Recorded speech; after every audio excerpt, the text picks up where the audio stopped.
Muito bem, gente. Agora estamos no mundo maravilhoso das progressões geométricas, as famosas PGs, né? E o que é uma progressão geométrica? É uma sequência numérica que tem um padrão de comportamento previsível, né? Que padrão que é esse? A gente começa com um número, que a gente normalmente chama de primeiro termo, o A1, né? E a gente vai multiplicar esse número por um outro para chegar no segundo termo. Só que esse segundo termo, agora eu posso multiplicar novamente pelo mesmo número para chegar no terceiro. E vou multiplicando sempre pelo mesmo número para chegar no termo seguinte. Esse número que a gente multiplica para chegar no termo seguinte, a gente costuma chamar de razão da PG. Normalmente, quando a gente fala de PG, a gente representa a razão pela letra Q, para não confundir com o R que a gente usa para representar a razão da PA, né? Então, na PG a gente representa pela letra Qzinho, tá? Bom, que razão que é essa? Ué, não é tão difícil assim da gente prever, né? Para eu sair do menos um nono, chegar no 1/3, por quanto que eu tive que multiplicar? Bom, certamente por um número negativo, né? Porque se é negativo aqui para virar positivo aqui, tem que ser negativo também, né? Agora, que negativo que é esse que eu multipliquei? O menos 3, por exemplo, né? Menos 3 vezes menos um nono dá 1/3. Tá, aí 1/3 vezes menos 3 mais uma vez dá menos 1. E vezes menos 3 dá 3. E vezes menos 3 dá menos 9. Ou seja, a razão dessa PG vale menos 3. Então aqui a gente tem uma PG de razão negativa, né? E percebam que essa PG, né, quando a gente tem uma razão negativa, claro, né, desde que não seja zero aqui o primeiro termo, senão se estraga a brincadeira, né?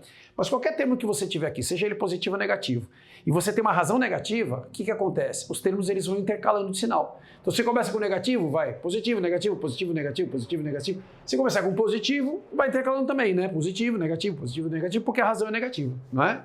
Tá. Aí eu pergunto para você, então, sendo assim, qual que é o próximo termo que vem aqui? Qual que é o A8? O A8 é só pegar o menos 81 e multiplicar por menos 3. Vai dar 243, não é? Mas se eu perguntar para você qual é o A115, aí você vai falar, aí não sei. Mas dá para a gente saber, né? E obviamente que a gente não vai precisar escrever todos os termos até chegar ao A115 para falar, olha, esse aqui que você quer. Né? Senão a gente ia ficar aqui 3 semanas para fazer a conta, não é verdade? Na verdade, a gente tem uma formulinha pronta para isso, que é o que a gente chama de fórmula do termo geral, mas na verdade, a gente não precisa também ficar amarrado com a fórmula. Esqueci a fórmula, não sei fazer. Não, sabe sim, vamos pensar, né? E é muito parecido com a PA. Se você assistiu os vídeos lá de PA, se não viu, vale a pena dar uma olhadinha lá, você vai ver que é muito similar isso daqui. Perceba o seguinte, se eu estou no primeiro termo e quero chegar no segundo termo, o que eu tenho que fazer na PG? Na PG, eu tenho que multiplicar pela razão. Vai funcionar? Com certeza vai. O meu primeiro termo qual que é? Menos um nono. Na hora que eu multiplico pela razão, que é menos 3, isso aqui vai dar 1/3. De fato, o segundo termo é 1/3. Bateu, né? Tá, e se eu tiver aqui no segundo termo e precisar chegar no quarto termo? Bom, o que a gente vai fazer? O segundo termo está aqui, o quarto termo está aqui, então eu vou ter que multiplicar pela razão para chegar aqui e pela razão novamente para chegar aqui. Então eu vou fazer vezes Q vezes Q. Bom, Q vezes Q é Q quadrado, né? Então basta eu multiplicar pela razão ao quadrado. Q ao quadrado. Vai dar certo? Claro. O nosso A2 é quem? É 1/3. Quando você multiplica pela razão ao quadrado, você está multiplicando por menos 3 ao quadrado. Só que menos 3 ao quadrado é 9. E 9 vezes 1/3 dá 3. Então, quarto termo é 3? Quarto termo é 3. Né? Tá. E se eu quiser sair do quarto termo para o sétimo termo? Mesma coisa. Se eu estou no A4, quero chegar no A7, o que eu tenho que fazer? Bom, eu tenho que multiplicar pela razão para chegar aqui, vezes a razão aqui, vezes a razão aqui. Então vai ficar razão vezes razão vezes razão, razão ao cubo. Vou multiplicar por Q ao cubo. Vai dar certo? Claro. O A4 quem que é? É o 3. 3. Vezes a razão ao cubo. O que é isso? É o menos 3 ao cubo, né? Só que menos 3 ao cubo dá menos 27. Menos 27 vezes 3 dá menos 81. Menos 81. Que de fato é o A7. Isso vale também para a volta, né? Se eu tivesse lá no sétimo termo, quisesse voltar para o quinto termo, por exemplo. Aí eu estou aqui e quero voltar para cá e para cá. Então eu tenho que dividir e dividir pela razão. Ou seja, dividir pela razão, dividir pela razão e dividir pela razão ao quadrado. Só que ao invés de dividir pela razão ao quadrado, eu vou escrever assim, ó. Eu vou multiplicar pela razão a menos 2. É a mesma coisa? Sim. Por quê? Porque dividir por q, multiplicar por q é menos 2 é a mesma coisa que dividir por q quadrado. Vai dar certo isso? Claro que vai. O nosso A7 é quanto? É menos 81. Quando você multiplica por q é menos 2, você está multiplicando por 1 sobre q ao quadrado. Que é isso aqui, né? Só que menos 3 ao quadrado dá 9, menos 81 dividido por 9 dá menos 9. Então A5 é menos 9. De fato, o A5 é menos 9. Precisa de fórmula para isso? Não, claro que não. A gente só precisa entender o que está acontecendo. Ou seja, por que aqui eu multipliquei pela razão elevada à primeira? Porque 2 menos 1 dá 1. Então a distância entre esses dois termos é de uma razão. Multiplica pela razão uma vez que você chega aqui. Por que aqui eu multipliquei por q quadrado? Porque 4 menos 2 dá 2. Então multiplica por q ao quadrado aqui, que você chega aqui. A distância entre eles é de 2 razões, né? E aqui, por que eu multipliquei por q ao cubo? Ué, porque 7 menos 4 dá 3. Multiplica pela razão 3 vezes aqui, que você chega aqui. E cuidado, eu falei multiplica pela razão 3 vezes. Eu não disse multiplica por 3 vezes a razão. É a razão 3 vezes. É razão vezes razão vezes razão, que é o cubo, tá? E aqui a mesma coisa, né? Por que eu multipliquei pela razão elevada a menos 2? Porque 5 menos 7 dá menos 2. Então multiplica pela razão a menos 2 aqui, que você chega aqui, que é a mesma coisa que dividir pela razão ao quadrado. Então, você pode generalizar a coisa da seguinte forma. Se eu estiver no A1, então, e quiser chegar no AN, se é uma PG, eu já sei que eu tenho que multiplicar pela razão. Só que eu preciso saber agora qual que é o expoente dessa razão. Como é que a gente vai achar o expoente dessa razão? Subtrai os índices, n menos 1. Então basta multiplicar por q elevado a n menos 1, que você automaticamente chega no n, né? Então a formulinha, na verdade, é a generalização dessa mecânica que a gente usou aqui. Aí você pode escrever a forma da forma que o seu professor ou sua professora te ensinaram, né? Pega o A1, multiplica pela razão elevada a n menos 1, que isso faz com que você chegue no seu AN, não é? Dependendo do professor, da professora, do material que você utiliza no seu colégio, pode ser que de repente alguém diga assim, tá bom, mas e se eu estiver no AP, né? Numa posição genérica? Não precisa ser necessariamente o primeiro termo. Pode ser o terceiro, quinto, 10º termo. Você está saindo no termo AP e quer chegar no termo AN. Mesma coisa. Se é uma PG, eu tenho que multiplicar pela razão. Qual vai ser o expoente dessa razão? N menos P. N menos P. Né? Em outras palavras, se você pegar o AP, multiplicar pela razão elevado a N menos P, isso vai fazer você chegar no AN. Que é uma outra fórmula que alguns professores, algumas escolas trabalham também dessa forma. Beleza? Bom, mas como é que isso aparece pra gente, né? Como é que a gente vai ter que fazer exercício com isso? Vem comigo, não foge não. Gente, olha só, temos aqui uma questãozinha, cara de prova, né? Temos uma PG onde nós conhecemos o quarto termo, ou seja, o A4 é 27, conhecemos o sétimo termo, ou seja, o A7 vale 1, e ele quer o 11º termo, né? O A11. Como é que a gente faz para encontrar? Bom, então vamos lá. O que a gente já sabe da PG? A gente sabe que, por exemplo, para você sair do quarto termo e chegar no sétimo termo, o que a gente tem que fazer? A gente tem que multiplicar pela razão. Só que a gente precisa saber qual é o expoente dessa razão. E o expoente vai vir de onde? Vai vir da subtração dos índices. 7 menos 4. 7 menos 4 dá 3. Então basta multiplicar pela razão ao cubo que você consegue chegar lá, não é isso? Bom, com isso agora a gente já consegue então descobrir, porque como o A4 é 27, que quando você multiplica pela razão ao cubo, vai dar o sétimo termo, que a gente sabe que é 1. Então se eu pegar esse 27 que está multiplicando e passar para cá dividido, nós vamos ficar com a razão ao cubo igual a 1 sobre 27, e tirando a raiz cúbica dos dois lados aqui, né? Se Q ao cubo é 1,27, quanto que vai valer o Qzinho? 1/3, né?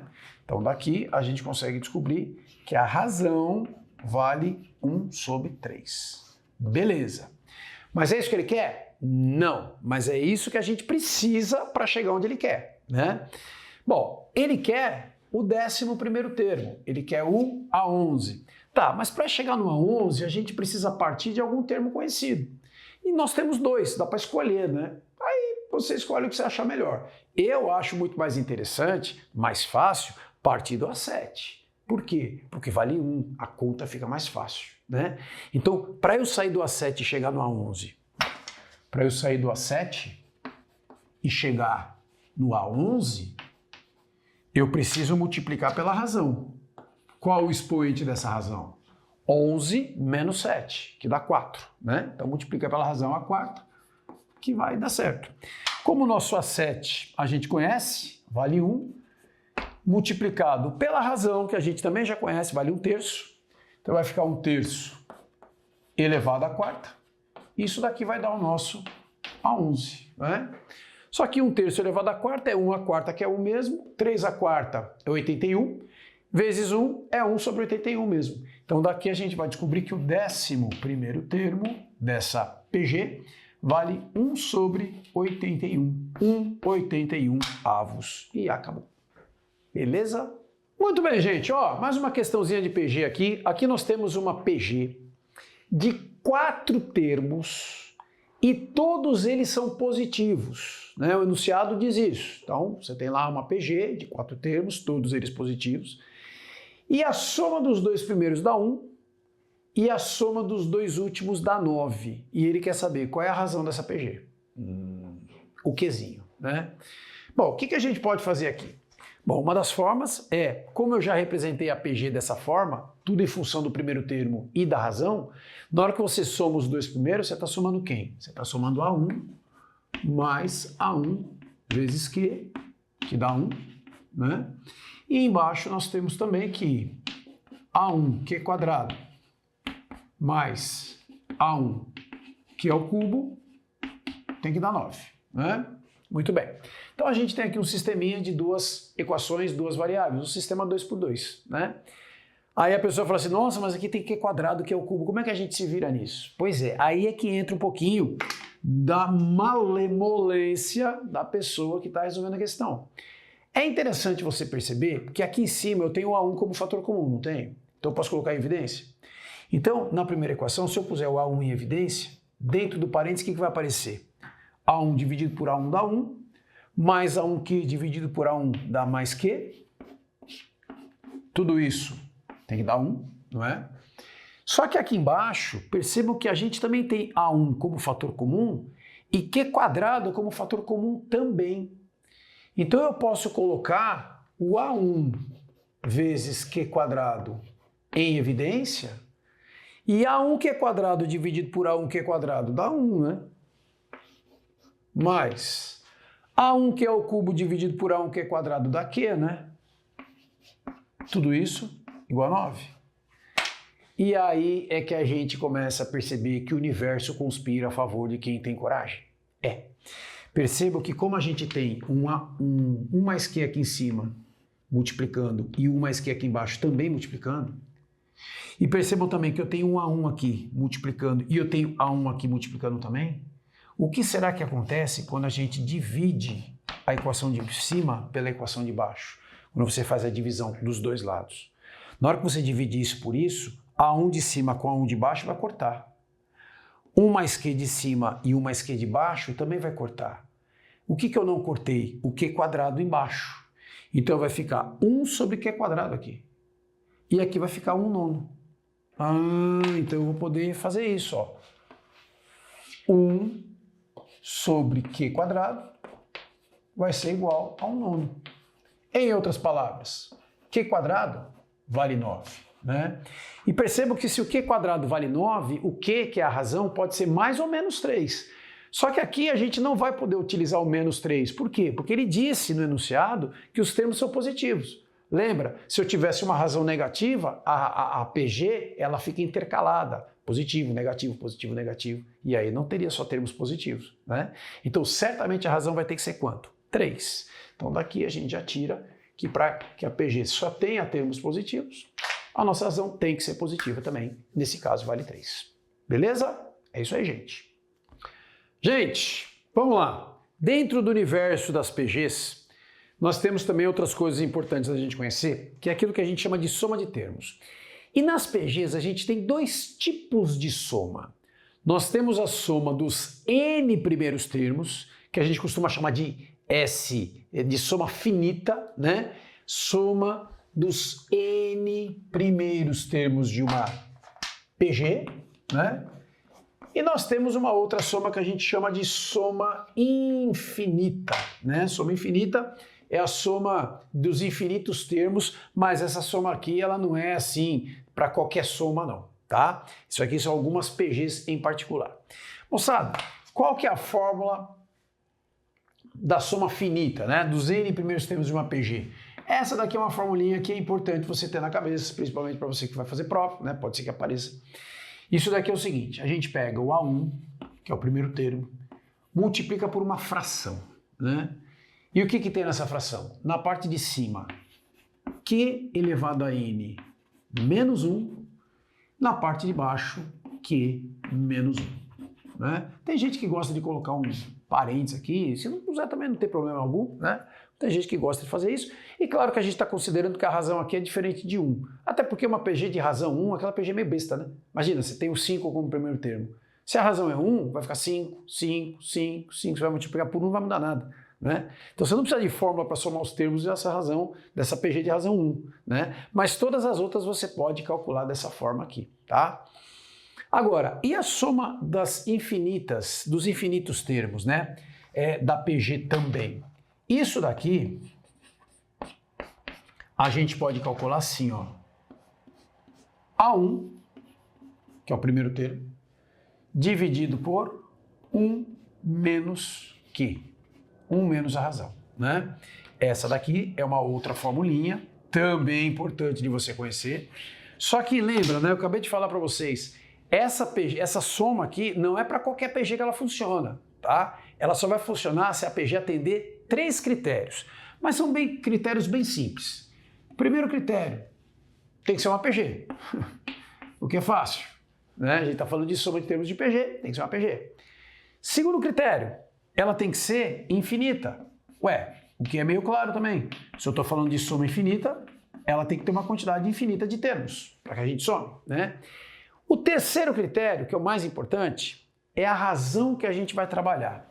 Só é possível calcularmos essa soma se a razão da nossa PG estiver no intervalo entre menos 1 e 1.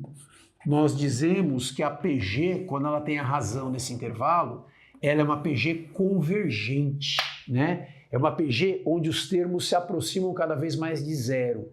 E como eles vão se aproximando cada vez mais de zero, né? Lá na frente, quando você está pegando uma quantidade muito grande de termos, você está somando uma quantidade tão ínfima, tão próxima de zero, que ela praticamente não faz mais diferença na sua soma. Por isso que essa soma convergente a gente consegue calcular através dessa formulinha, né? E assim, para aquelas pessoas que gostam de entender o porquê das coisas, eu posso dizer para você o seguinte, essa fórmula nada mais é do que uma consequência direta dessa.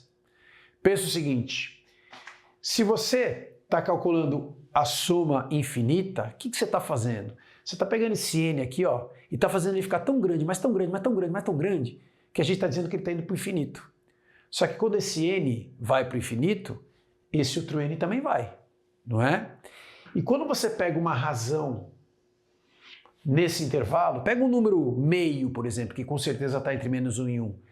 Pega um número meio e eleva um expoente muito grande. Meio vezes meio dá 1/4, vezes meio dá 1/8, vezes meio 1/16, 1/32, 1/64, 1/128, 1/256. Você percebe o que está acontecendo? Quando você pega uma base como essa e eleva um expoente muito grande, ele vai para onde? Ele tende a zero. Essa potenciação vai virando zero.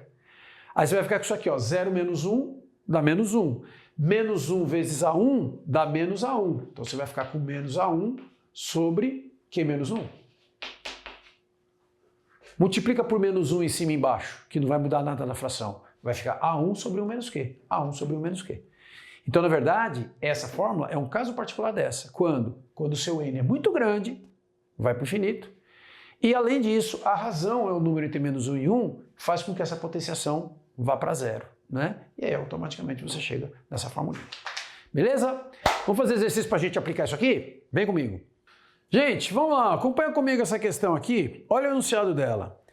A soma dos termos de ordem ímpar de uma PG infinita é 20. E a soma dos termos de ordem par é 10. Determine o terceiro termo. Então, primeiramente, o que é a ordem ímpar? Ordem ímpar é a posição ímpar dentro da sequência. Então, por exemplo, se esse daqui é o seu primeiro termo, ele é da posição ímpar. Esse daqui é o segundo termo, ele é da posição par. Esse aqui, ó, posição ímpar, que é o A3. Esse é a posição par, e assim vai, né? Então percebam que, na verdade, o que ele fez? Ele quebrou essa PG em outras duas, né? Uma onde ele só pegou os termos da posição ímpar e calculou a soma desses termos, né? E a soma desses termos, então, ele disse que é 20, não é isso? Então, é como se ele pegasse uma PG aqui, ó, uma outra PG, assim, né? Pega o A1, aí o outro termo vai ser o da posição ímpar, né? O A3, A1, Q quadrado. O outro termo vai ser da posição ímpar, A, que é o A1, que é a quarta, né? E assim vai. Ele disse que a soma desses termos é 20, né? Então eu vou colocar aqui, ó, que a soma é igual a 20. E a gente pode pegar uma outra PG, agora só com os termos das posições pares, né? Então na posição par, qual que é o primeiro termo da posição par? É o segundo termo, o A2. O 2 é par. Então vai ficar A1Q. O outro é o quarto termo, né, da posição par, A1, que é o cubo. O outro é o A6, né, da posição par, A1 vezes Q a quinta, e assim vai, né? A soma desses termos aqui, que está aí no enunciado, ele fala que vale 10. Isso, a soma é igual a 10. Muito bem. E ele quer saber o quê? Ele quer saber qual é o terceiro termo. Tá, terceiro termo dessa PG original aqui, né? O A3. Muito bem, e agora? O que a gente faz? Gente, percebam que como ele deu a soma dos termos para nós, e nós estamos falando de duas PGs infinitas, então o que a gente vai usar? A gente vai usar a soma dos infinitos termos da PG. Aquela PG que tem infinitos termos e a razão tem que estar naquele intervalo entre menos 1 e 1, né? É aquela soma que converge, né? Onde os termos vão se aproximando cada vez mais de zero. Ela tem que estar no intervalo entre menos 1 e 1. Lembra disso? Tá. Vamos calcular então, vamos ver, né? A gente vai ter que achar uma razão nesse intervalo entre menos 1 e 1 para ter coerência, tá certo? Tá, mas como é que a gente calcula essa soma aqui então? Lembra da fórmula? Tinha uma formulinha, né? A soma dos infinitos termos é o A1 dividido por 1 menos Q. Então isso daqui é a formulinha que a gente vai utilizar. Só que na primeira PG, percebam que o nosso A1 é A1 mesmo. E a nossa razão não é Q. A nossa razão vai ser Q quadrado, né? Porque daqui para cá eu tive que multiplicar por Q quadrado. E multipliquei por Q quadrado de novo, cheguei no Q a quarta. Vezes Q quadrado vai dar outro termo aqui, e assim vai. Então, nessa primeira PG que tem a soma 20, como é que a gente chega no 20? Pega o primeiro termo, que é o A1, divide por 1 menos a razão, só que a razão aqui, ó, é Q quadrado, é a razão dessa PG. E isso daqui tem que dar 20, né? Isso tem que dar 20, certo? Tá. E a segunda PG? Bom, segunda PG, ó, o que a gente sabe? Que a soma é 10. Bom, então tá bom, então vamos calcular por aqui também, né? Qual é o primeiro termo dessa outra PG? Não é simplesmente A1, é A1 vezes Q. Esse é o primeiro termo. Então eu vou colocar o primeiro termo aqui, ó, A1 vezes Q, dividido por 1 menos Q. Só que percebam que aqui, ó, a razão também é Q quadrado, né? Você sai do A1 vezes Q para chegar no A1, que é o cubo, por quanto que eu tive que multiplicar aqui? Por Q quadrado. E se eu multiplicar por Q quadrado novamente, eu chego aqui, não é? Então a nossa razão nesse caso é Q quadrado. Então eu vou dividir por 1 menos Q quadrado. E essa soma toda tem que dar 10, né? Tá. Aí a pessoa olha isso aqui e fala assim, nossa, mas e agora? Que coisa enjoada, difícil. Gente, dica para vocês, ó. Percebam que você tem 1 sobre Q quadrado aqui embaixo e eu tenho também 1 sobre Q quadrado aqui embaixo. Vamos fazer, sabe o quê? Vamos dividir a de cima pela de baixo? Por que dividir uma boa? Porque quando a gente divide fração, a gente mantém a primeira, a segunda a gente inverte e multiplica. Só que quando você inverte a segunda e multiplica, você vai poder cortar um monte de coisa, né? Ó, vamos fazer a divisão aqui. A primeira fração vai ficar A1 sobre 1 menos Q quadrado, que eu vou multiplicar pelo inverso da segunda. Vai ficar o quê? 1 menos Q quadrado sobre A1 vezes Q. E isso vai ter que ser igual à divisão do outro lado também, né? Só que dividido por 10 ia ser fácil, dá 2. Olha que legal. A1 de cima com a 1 de baixo. Foi embora. 1 menos Q quadrado de baixo. 1 menos Q quadrado de cima. Também foi embora. Então o que sobrou aqui para nós? Que 1 sobre Q é igual a 2. Se 1 sobre Q é igual a 2, a razão, o Qzinho aqui, ó, vai valer quanto? 1 sobre 2. E faz sentido a razão meio. Lembra que ela tinha que estar no intervalo entre menos 1 e 1? É, o meio tá. Então beleza, então realmente ela converge, né? Só que não é a razão que ele quer o terceiro termo. Mas agora tá fácil. Por quê? Porque agora que a gente tem a razão, a gente pode, por exemplo, descobrir o primeiro termo, né? E aí você pode jogar em qualquer uma das duas equações, a que você preferir. Eu vou jogar, por exemplo, na primeira equação aqui, ó. Se a razão é meio, a razão ao quadrado é 1/4. 1 menos 1/4 dá 3/4. Esse 3/4 daqui, eu já vou passar multiplicando para cá. Aí a gente vai conseguir descobrir o seguinte, ó. Vamos ver se eu consigo matar a questão nesse cantinho aqui, ó. O A1 vai ser igual, ó, lembra, né? 1 menos meio ao quadrado, 1 menos 1/4, que dá 3/4. Passo 3/4 para cá, vai ficar 20 vezes 3/4. Só que 20 vezes 3/4 dá 15. Então o nosso A1 é igual a 15. Se o A1 é 15 e a razão é meio, acabou o problema, né? Por quê? Porque o terceiro termo é esse cara aqui, ó. O A3 que ele quer é esse cara aqui, ó. O A1 é 15 vezes a razão ao quadrado. O que é isso? Meio ao quadrado. Meio ao quadrado é 1/4. 1/4 vezes 15 vai dar 15 quartos. Então, o terceiro termo dessa PG vale 15 quartos. Era isso que ele queria, é isso que a gente respondeu. Beleza? Então é isso, gente. Até a próxima. Tchau.